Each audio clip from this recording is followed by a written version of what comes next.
Tanggal merah pertama bulan Mei jatuh pada Senin, tanggal 1 Mei tahun 2023 yang diperingati sebagai Hari Buruh Internasional. Tentu tanggal ini tidak dipilih secara tiba-tiba atau acak. Ada sejarah panjang mengenai Hari Buruh ini.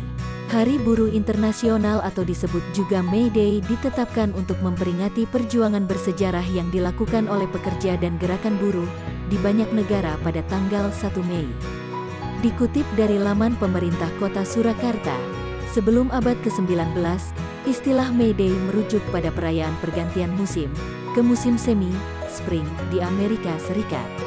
May Day juga dikenal sebagai Hari Pekerja Internasional untuk merayakan hak-hak buruh dan 8 jam kerja sehari di Amerika Serikat. Sejarah May Day sebagai Hari Buruh ini lahir dari sebuah federasi internasional, sebuah kelompok sosialis dan serikat buruh yang menetapkan tanggal 1 Mei sebagai hari untuk mendukung para pekerja, dalam rangka memperingati kerusuhan Haymarket di Chicago pada tahun 1886. Pada abad ke-20, hari libur tanggal 1 Mei tersebut mendapat pengesahan resmi dari Uni Soviet, dan dirayakan sebagai Hari Solidaritas Buruh Internasional, terutama di beberapa negara komunis.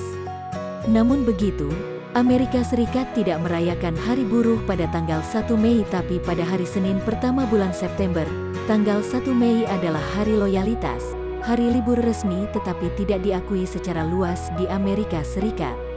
Ada beberapa pendapat yang menyatakan bahwa alasannya adalah untuk menghindari peringatan kerusuhan yang terjadi pada tahun 1886, demikian dikutip Office Holidays.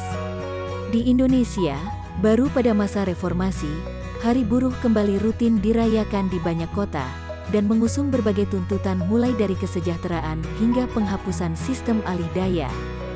B.J. Habibie sebagai presiden pertama di era reformasi melakukan ratifikasi Konvensi ILO nomor 81 tentang kebebasan berserikat buruh.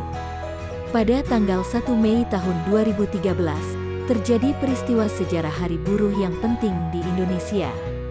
Presiden kelima RI, Susilo Bambang Yudhoyono, menetapkan Hari Buruh sebagai hari libur nasional.